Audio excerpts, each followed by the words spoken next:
వస్తే ఎక్కడ first posting ఎక్కడొచ్చింది మీకు? నేను ఫస్ట్ ట్రైనింగ్ వచ్చి హజారీబాగ్ జార్ఖండ్‌లో చేశానండి.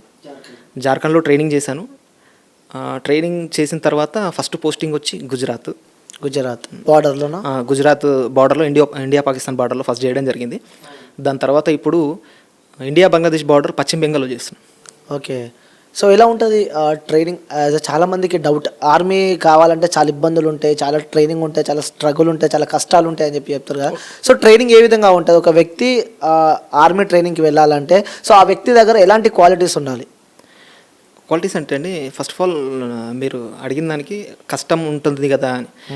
లైక్ కష్టం ఉంటుందండి ఖచ్చితంగా. ఎందుకు అని అంటే రేపొద్దున ఎవరైనా ఏదైనా ప్రాబ్లం వచ్చినప్పుడు నువ్వు దాన్ని ఎలా ఫేస్ చేయగలుగుతావు, అదే కదా.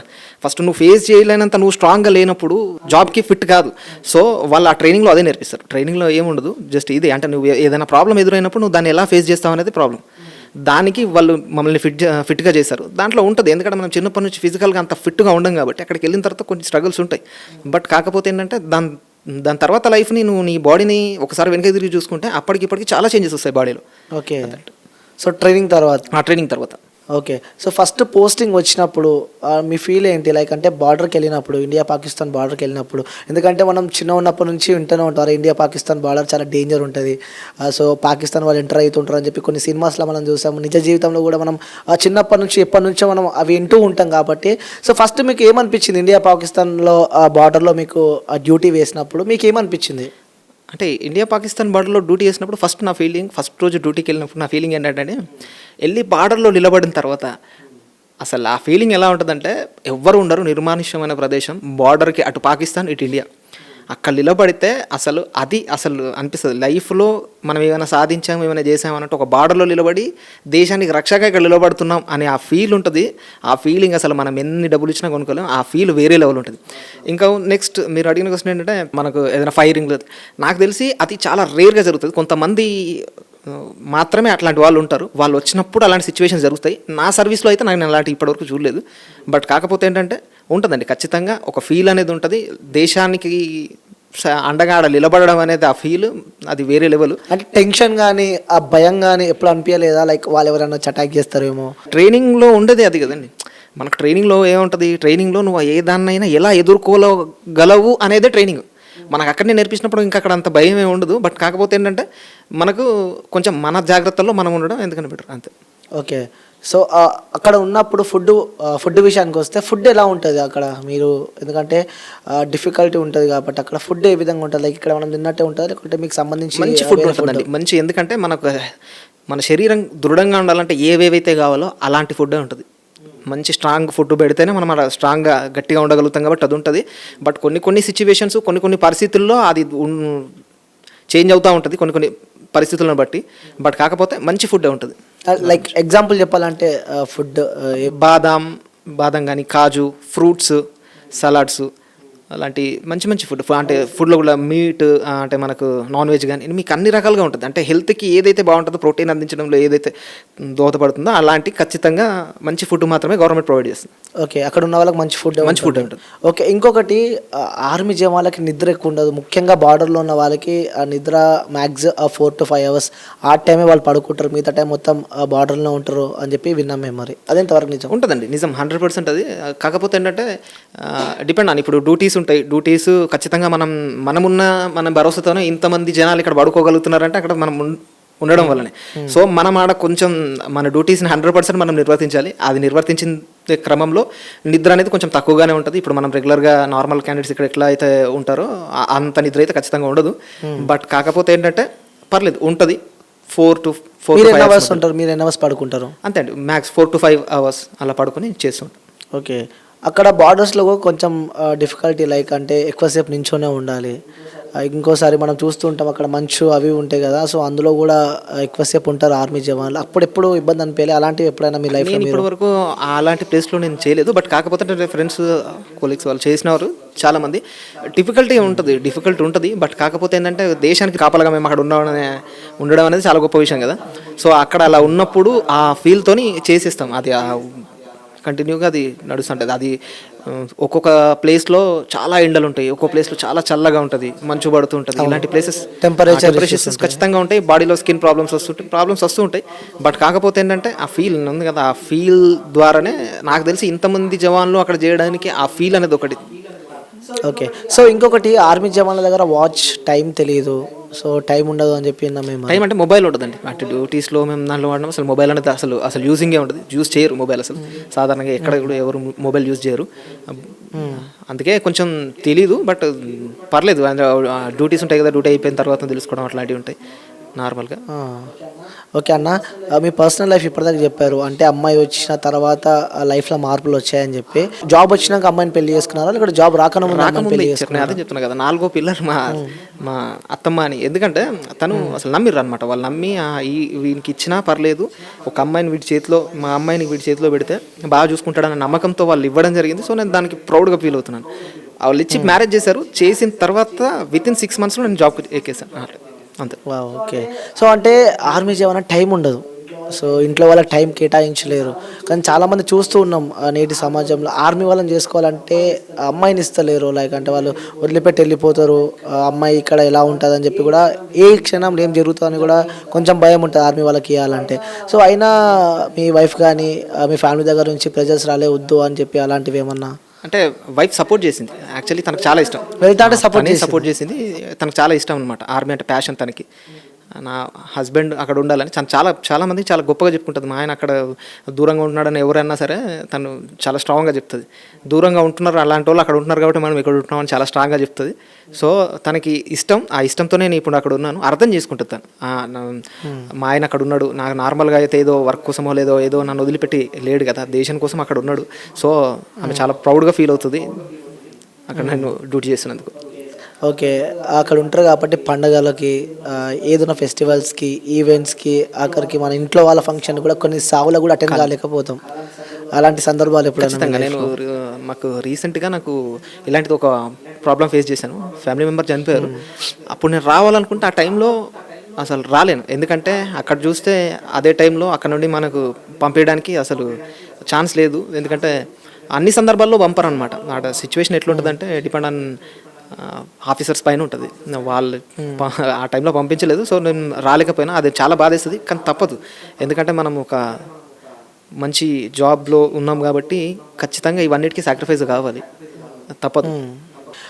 దగ్గరుండి చూసుకోలేమని చెప్పి బాధ అనిపించిన సందర్భాలు ఎప్పుడైనా ఉన్నాయా? మీరు అక్కడ ఉన్నప్పుడు, ఆన్ డ్యూటీలో ఉన్నప్పుడు కానీ గుర్తొచ్చిన సందర్భాలు ఎప్పుడైనా? ఉంటుంది, ఖచ్చితంగా ఉంటుంది. అంటే అందరికీ దూరంగా ఉంటున్నామే, లవ్ మ్యారేజ్ చేసుకుని అమ్మాయికి దూరంగా ఉంటున్నాం, ఫ్యామిలీకి నాన్న లేడు అమ్మని చూసుకోవాలి దూరంగా ఉంటున్నాం, సిస్టర్ని చూసుకోలేము, మన ఫ్యామిలీని ఎవరిని చూసుకోలేము, ఫ్రెండ్స్ వీళ్ళందరికీ అప్పుడప్పుడు అన్నీ చూస్తున్నప్పుడు బాధేస్తుంటుంది. అన్నీ చూస్తున్నప్పుడు బాధేస్తుంటుంది, అరే అందరికీ దూరంగా ఉంటున్నామేమని. బట్ కాకపోతే ఏంటంటే ఇక మనలాంటి వాళ్ళు అక్కడ ఉండాలి ఖచ్చితంగా. నేను కాకపోతే నా ప్లేస్లో ఇంకొకరైనా సరే ఖచ్చితంగా ఉండాల్సిందే. ఉంటేనే ఇక్కడ మనం అందరం సేఫ్గా ఉండగలుగుతాం. ఇది ఒకటి దృష్టిలో పెట్టుకుని ఉండాల్సిందే, ఇంకా తప్పదు. ఎలా ఉంటుంది అన్న అక్కడ ఆర్మీలో? ఎందుకంటే డిఫరెంట్ ప్లేసెస్ నుంచి డిఫరెంట్ వ్యక్తులు వస్తూ ఉంటారు, ఒక దగ్గర కలుస్తూ ఉంటారు. అక్కడ ఎలా ఉంటుంది మీ లైఫ్ జర్నీ? అక్కడ చాలా బాగుంటుంది. ఇప్పుడు మనం ఇప్పుడు నార్మల్గా ఇక్కడ ఒకటే లాంగ్వేజ్ ఉంటుంది, అక్కడ ఒక్కొక్క లాంగ్వేజ్ ఒక్కొక్క స్టేట్ నుండి ఒక్కొక్కరు వస్తూ ఉంటారు. వాళ్ళందరూ ఫ్రెండ్స్ అవుతూ ఉంటే వాళ్ళు మాట్లాడే విధానం, వాళ్ళ రిసీవ్నెస్, అందరు ప్రేమగా ఉంటారు, ప్రేమాప్యాలతో. తినకపోతే వాళ్ళు వచ్చి మనకు పెట్టడమో, లేకపోతే మనకి ఏదైనా హెల్త్ ప్రాబ్లమ్ వస్తే వాళ్ళు చూసుకోవడం అంటే, వాళ్ళే అప్పుడు మనకి ఫ్యామిలీ మెంబర్స్ అక్కడ. సో అందరూ బాగుంటారు, అందరు కలిసిమెలిసి ఉంటారు కాబట్టి చాలా బాగుంటుంది అక్కడ. అట్మాస్ఫియర్ చాలా బాగుంటుంది.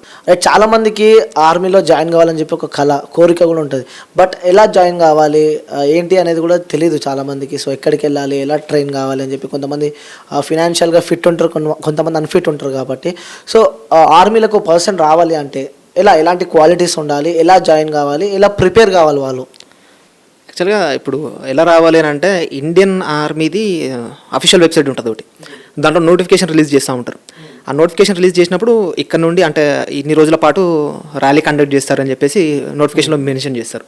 స్టార్టింగ్ ఫస్ట్ ఇప్పుడు అంటే కొంచెం సిస్టమ్ మారింది అప్పటికిప్పటికి. ఇప్పుడు ప్రజెంట్ సిచ్యువేషన్ ఎలా ఉందంటే, ఫస్ట్ ఎగ్జామినేషన్ ఉంటుంది, రిటర్న్ ఎగ్జామ్ మనం క్వాలిఫై అయితే మనకి ఈవెంట్స్ ఉంటాయి. ఓకే. ఈవెంట్స్ క్వాలిఫై అయితే మెడికల్ చేస్తారు అక్కడే, నెక్స్ట్ డేనే మెడికల్ ఎగ్జామినేషన్. ఆ 3 అయిపోయిన తర్వాత మెరిట్ లిస్ట్ ఉంటుంది. మెరిట్ లిస్ట్ ఆధారంగా క్యాండిడేట్ని సెలెక్ట్ చేస్తారు. ఓకే. ఈ మెడికల్ ఎలాంటి ఫిట్‌నెస్ ఉండాలి మెడికల్‌గా? మెడికల్ ఫిట్‌నెస్ అంటే ఎలాంటి ప్రాబ్లమ్స్ అంటే బోన్ ఫ్రాక్చర్స్ గానీ, లేకపోతే టాటూస్ చాలా ఇంపార్టెంట్. అసలు అది ఉండదు. అడుగుదాం అనుకున్నా, ఐ ఫర్గాట్ అయినా. యాహ్! టాటూస్ కూడా ఉండొద్దంట కదా? అవును. 100% అవి ఉంటే అసలు ఎలిజిబుల్ కాదు. సో టాటూస్ అనేది అసలు ఉండకూడదు. ఇప్పుడు నార్మల్‌గా మనం చిన్నప్పుడు చేసే మిస్టేక్స్ ఏంటంటే అమ్మ మీద ప్రేమతో, నాన్న అవి మన ఇష్టంతో మనం వేయించుకుంటాం. కానీ అక్కడ ప్రాబ్లం అదే అవుద్ది. సో ఆ టాటూస్ అనేటివి అసలు వేసుకోకుండా ఎందుకు టాటూస్ ఎందుకు వేసుకోవద్దన్నా అంటే రీజన్ ఏముంటది? రీజన్ అంటే ఏం లేదండి. యాక్చువల్గా ఏంటంటే అది యాజ్ పర్ ద రూల్ అది ఉండడం వల్ల స్కిన్ లోపల ఏదైనా ఇన్ఫెక్షన్ అయిద్దని దానివల్ల ఇప్పుడు అది నార్మల్గా ఇప్పుడు బయట వేయించుకున్నప్పుడు ఏంటంటే నీడిల్స్ వేరే నీడిల్స్తో వాడతారు. అది స్కిన్ ఇన్ఫెక్షన్లో క్యాన్సర్కి దారి తీయొచ్చు. సో అట్లాంటివి ఉంటాయి. సో అది ఉండొద్దు అంటారు. ఒకవేళ అవి ఉన్నా మనం వెళ్ళాలి అనే మనకు ఖచ్చితంగా నేను వెళ్ళాలి అనే కసి ఉంటే మాత్రం మనకు చాలా సెంటర్స్లో టాటూ రిమూవర్స్ ఉంటాయి. లేజర్ ట్రీట్మెంట్తో తీసేస్తారు. దానివల్ల వెళ్ళి తీయించుకున్న తర్వాతనే మీరు ఆర్మీకి వెళ్తే చాలా బాగుంటుంది. ఓకే. ఆ బోన్ ఫ్రాక్చర్ ఏదన్నా వెళ్ళలేము అక్కడికి? లేదు, బోన్ ఫ్రాక్చర్ ఉంటే అసలు ఇంపాసిబుల్. ఎందుకంటే ఏదైనా ఫ్రాక్చర్ అంటే యాక్చువల్లీ విరగడం లాంటివి ఉంటాయి. చిన్నప్పుడు మనం ఏదో దుంకడమో లేకపోతే ఏదో చేయడం వలన విరిగి పైన ఇట్లా బోన్స్ రావడం లేకపోతే అట్లాంటివి మనకు కనబడుతూ ఉంటాయి. వాళ్ళు ఏం చేస్తారంటే inch by inch medical examination చాలా టఫ్ ఉంటుంది. ఇంచ్ బై ఇంచ్ చూస్తారు ప్రతిదీ. చూసిన తర్వాత వాళ్ళకి ఏదైనా అనిపిస్తే రేపు పొద్దున అది ఏదైనా ప్రాబ్లం అవ్వచ్చు మీకు ట్రైనింగ్లో కానీ తర్వాత ఇన్ ఫ్యూచర్ కానీ ప్రాబ్లం అవ్వచ్చు. సో వాళ్ళ ఇంటెన్షన్ ఏంటంటే అవి ఉండడం వల్ల ఏదైనా ప్రాబ్లం క్రియేట్ అయితే మళ్ళీ ఇబ్బంది. సో అందుకే బోన్ ఫ్రాక్చర్స్ ఖచ్చితంగా ఉండకూడదు. ఓకే. సో మీరు అక్కడ ఉన్నప్పుడు వర్క్లో ఉన్నప్పుడు బార్డర్లో ఉన్నప్పుడు ఎవరైనా మీకు సంబంధించిన జవాన్ కానీ ఏదైనా ఇన్సిడెంట్ అయిన సందర్భాలు మీకు గుర్తున్నాయా? లైక్ వాళ్ళకి ఏమైనా అయ్యి లైక్ చనిపోవడం కానీ లేకపోతే ఇబ్బంది అయ్యి హెల్త్ ఇష్యూస్ అని ఇలా ఎవరన్నా దూరమైన సందర్భాలు ఉన్నాయా మీకు? హెల్త్ ఇష్యూస్ అంటే అవుతాయండి. ఇప్పుడు చాలామంది ఫ్రెండ్స్ ఉంటారు. ఇప్పుడు మాతో ట్రైనింగ్ చేసిన ఒక అబ్బాయికి కొంచెం హెల్త్ ఇష్యూ వల్ల తను సిక్ అయ్యి ఇప్పుడు ఇంటి దగ్గరనే ఉండడం జరుగుతుంది. అట్లా మనకు చాలా క్లోజ్ ఉన్న వాళ్ళకి చాలా జరుగుతూ ఉంటాయి. అట్లాంటప్పుడు చాలా బాధేస్తూ ఉంటుంది. బట్ ఏం చేయలేము అది. ఓకే. సో ఎప్పుడైనా సరే మీరు ఆన్ డ్యూటీలో ఉన్నప్పుడు అరే నరకం ఏంది ఇంటికి వెళ్ళిపోదాం అని ఎప్పుడు అనిపించింది అన్న మీకు? అంటే ఆన్ డ్యూటీలో ఎప్పుడు అనిపించలేదు కానీ దూరంగా ఉంటున్నప్పుడు అనిపిస్తూ ఉంటుంది. బట్ కానీ తప్పదు, దూరం ఉన్నప్పుడు అనిపిస్తుంటుంది ఖచ్చితంగా. నాకే కాదు, ఇప్పుడు సాధారణంగా ఒక 2-3 రోజులు ఎట్టన్నా విలేజ్ వెళ్తేనే అమ్మ ఎప్పుడైతే ఇంటికి వెళ్ళాలి అనే సిచ్యువేషన్ ఉంటుంది. అలాంటిది కొన్ని నెలలుగా మేము అక్కడే ఉండాలి. అసలు ఫ్యామిలీతో ఎలాంటి సంబంధాలు ఉండవు. కొన్ని ప్లేసెస్లో అయితే అసలు ఫోన్ సిగ్నల్స్ కూడా ఉండవు. మాట్లాడడం చాలా ఇబ్బంది, ఫ్యామిలీకి కమ్యూనికేషన్ ఉండదు. అలాంటి టైంలో కూడా చాలా ఇబ్బందులు ఫేస్ చేయాల్సి వస్తుంది. అట్లాంటి టైంలో అనిపిస్తుంది ఏం లైఫ్ అని. బట్ తప్పదు, చెయ్యాలి. మనలాంటి వాళ్ళు ఉండాలి కదా ఖచ్చితంగా. అక్కడ మీరు ఉన్నందుకే ఇక్కడ హ్యాపీగా ఉంటున్నాం. సినిమాలు చూస్తారన్నా మీరు? సినిమాలు అని అంటే మా చేతిలో మొబైల్ అంతే. ఇక ఎప్పుడన్నా అక్కడ బార్డర్లో ఉన్నప్పుడు సినిమాస్ ఎప్పుడైనా లీవ్లో ఉన్నప్పుడు కానీ ఇలా లీవ్ ఏమి ఉండదు. బార్డర్కి ఒకసారి మనం వెళ్ళామంటే అక్కడ లీవ్స్ అనేవి ఏమి ఉండదు. 24/7 మేము యాక్టివ్గానే ఉండాలి అంతే. లీవ్స్ ఏముండే అసలు? లీవ్స్ అక్కడ ఏముండవు. మనం ప్రజెంట్గా మనం పెట్టుకొని పర్సనల్గా మనం పెట్టుకొని అక్కడ నుంచి బయటకు వెళ్ళడమో లేకపోతే ఇంటికి రావడమో జరిగినప్పుడు మాత్రమే లీవ్స్ అంతే. ఆన్ డ్యూటీలో ఉన్నప్పుడు మాత్రం 24/7 యాక్టివ్గా ఉండాలి. బట్ రెస్ట్ అనేది ఉంటుంది, మరి అంత దారుణంగా ఉండదు. రెస్ట్ ఉంటుంది, బట్ ఏంటంటే యాక్టివ్గా ఉండాలి అంతే. ఖాళీ టైంలో అందరూ కలిసి ఏం మాట్లాడుకుంటారు అన్న మీరు అక్కడ ఉన్నప్పుడు? ఖాళీ టైం దొరికితే ఫ్రెండ్స్ అందరూ ఉంటారు కాబట్టి కొంచెం ఏం మాట్లాడుకుంటారు మీరు అక్కడ? అంటే ఖాళీ టైం అని కాదు కానీ ఏదైనా ఫెస్టివల్ టైం ఉన్నప్పుడు మాత్రం చాలా ఎంజాయ్ చేస్తాం.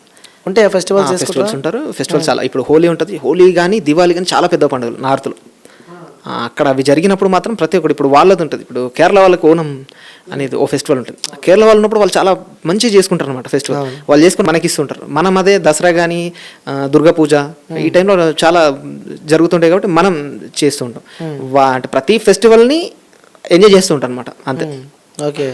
ఆడతారు అక్కడ బార్డర్లో హోలీ అవన్నీ? ఉంటుంది ఖచ్చితంగా. ఓకే. ఇది మీరు మంచిగా సెలబ్రేట్ చేసిన ఫెస్టివల్ ఏముంది అక్కడ అందరూ ఫ్రెండ్ జవాన్ అందరితో కలిపి? హోలీ బాగుంటుంది. అక్కడ బిజీ ఉంటూ కూడా ఇక్కడ ఫోక్ పైన ఇంట్రెస్ట్ పెట్టి జవాన్ మ్యూజిక్ అని చెప్పి ఛానల్ స్టార్ట్ చేస్తున్నారు. ఏంటి ఆ ఫోక్ పైన మీకున్న ఇంట్రెస్ట్ ఏంటన్నా? యాక్చువల్లీ ఏంటంటే ఫోక్ చిన్నప్పటి నుండి నాకు ఇష్టం, చాలా ఇష్టం. నేను స్కూల్ స్టేజ్ అప్పటి నుంచే నాకు ఇష్టం. స్కూల్ స్టేజ్ అప్పటి నుంచి సింగర్, ఎక్కడ స్టేజ్ పర్ఫార్మెన్సెస్ ఇచ్చినా ఫస్ట్ ప్రైజ్ మనకి వస్తుంది. అంటే అంత ఇష్టం అనమాట సాంగ్స్ పాడడం మీద ఉన్న ఇంట్రెస్ట్తోని మా ఫ్రెండ్ ఇంకొకతను ఉంటుండే, వాడితో ఇద్దరం కలిసి వాడు ఏదో ఒక కవిత్వంలాగా ఒకటి రాసుకుంటే దానికి ట్యూనింగ్ చేయిస్తే ట్యూనింగ్ బాగా నచ్చింది అనమాట. ఓకే. నచ్చి ఈ ట్యూనింగ్ బాగుంది ట్రై చేయొచ్చు అని ఒక 2-3 ఫ్రెండ్స్ నన్ను సజెస్ట్ చేయడం జరిగింది. సో అలా సజెస్ట్ చేయడం ద్వారా ఈ రైటింగ్ మీద కూడా నాకు ఇంట్రెస్ట్.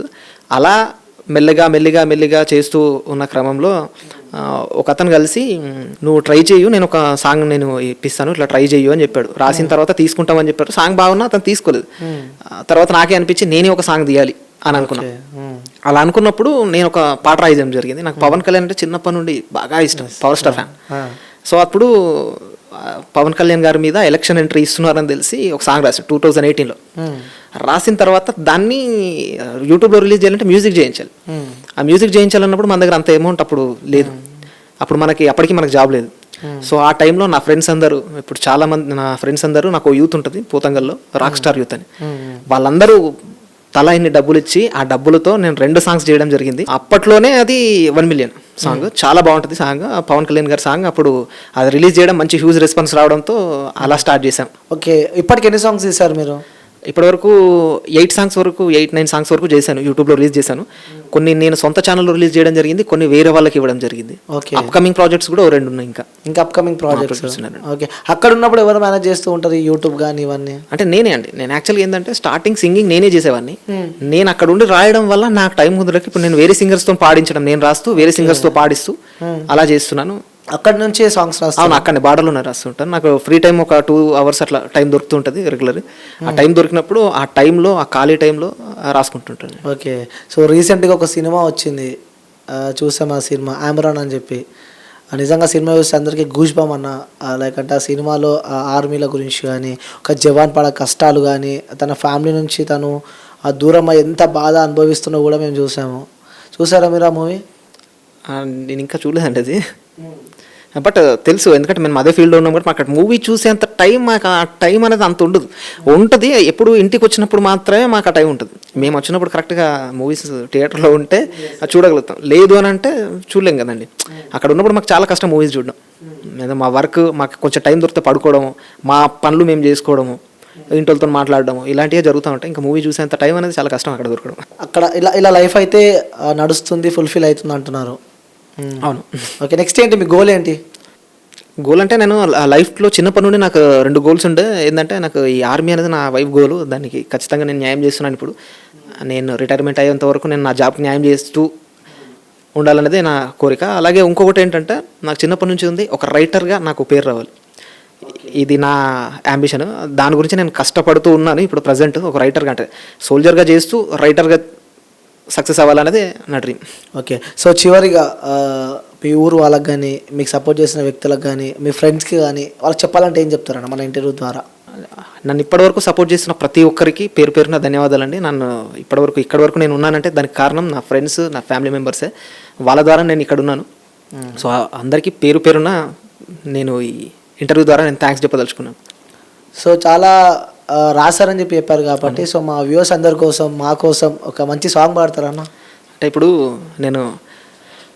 నాకు first Pavan Kalyan fan. First నాకు బాగా ఇష్టమైన సాంగ్ పవన్ కళ్యాణ్ గారి మీద నేను రాయడం జరిగింది. సో అది ఒక్క నిమిషం మీకు ఫస్ట్ సాంగ్ వినబడతాను, దాని తర్వాత ఓకే. ఆ నింగి ఈ నేల మరి కలవవురా ఎప్పటికైనా, తన దమ్మే ధైర్యంగా అడుగేశాడు ఇందరిలోన, ఈ పేదోళ్ళ కష్టాలను తీర్చడానికి, తమ్ముళ్ళ కలలను నెరవేర్చడానికి మన కోసం వచ్చిండు, మనకై అడుగేసిండు, అలు పెరుగని శ్రామికుడే వీడు. మన కోసం వచ్చిండు, మనకై అడుగేసిండు, అలు పెరుగని సేవకుడే వీడు. అన్నా అన్నా అన్నా ఓ పవన్ అన్నా. నెక్స్ట్ అప్కమింగ్ సాంగ్ గురించి చెప్పాలంటే ఏం చెప్తారు? అప్కమింగ్ సాంగ్ జవాన్ మ్యూజిక్ తెలుగు అనే ఒక ఛానల్లో, నా ఓన్ ఛానల్ అండి అది, నా ఓన్ ఛానల్లో రిలీజ్ చేయడం జరుగుతుంది. దాంట్లో రాముడంటి గుణము అనే ఒక సాంగ్ రిలీజ్ కావడం జరుగుతుంది. ఇప్పుడు ఈ 14th రిలీజ్ అనుకుంటున్నాం, హోలీ రోజు. ఖచ్చితంగా మీ అందరి సపోర్ట్ కావాలి. నన్ను ఇలాగే ఆదరిస్తూ ఉంటారని మనస్ఫూర్తిగా కోరుకుంటున్నాను. మీ అందరి కోసం ఆ పాటని ఒక్కసారి పాడండి.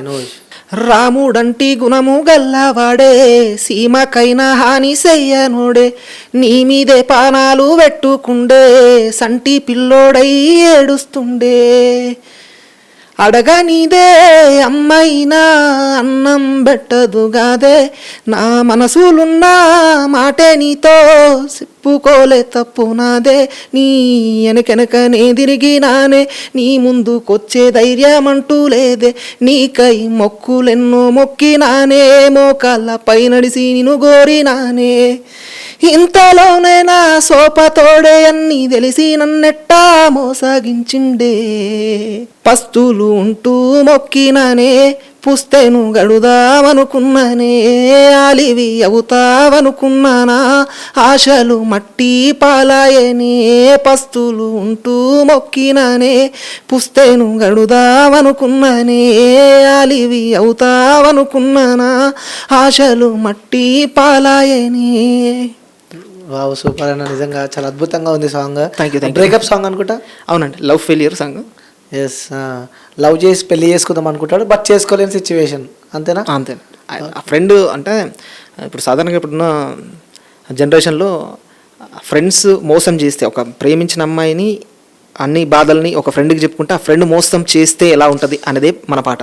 ఓకే, నమ్మి మనం ఫ్రెండ్కి చెప్తే ఆ ఫ్రెండ్ పోయి అక్కడ చెప్పి అంతా కొలాప్స్. ఆ మోసం చేసిన ఫ్రెండ్ గురించే సాంగ్ మొత్తం. ఓకే, సో మీరు పాడుతుంటే చాలా అద్భుతంగా ఉందన్న. రిలీజ్ ఎప్పుడు అవుతుంది? 14 రోజు అండి, ఈ మార్చ్ 14 హోలీ రోజు ఈవినింగ్ 5:30కి రిలీజ్. ఓకే, సూపర్ అన్న. సో చాలా మంది ఆదరిస్తారు. తర్వాత మళ్ళీ మనం ఇంటర్వ్యూ చేద్దాం. Thank you. తప్పకుండా మీ సాంగ్ విజయవంతం కావాలని చెప్పి కూడా మనస్ఫూర్తిగా కోరుకుంటున్నాను. Thank you so much. Thank you అన్న, thank you so much. Thank you.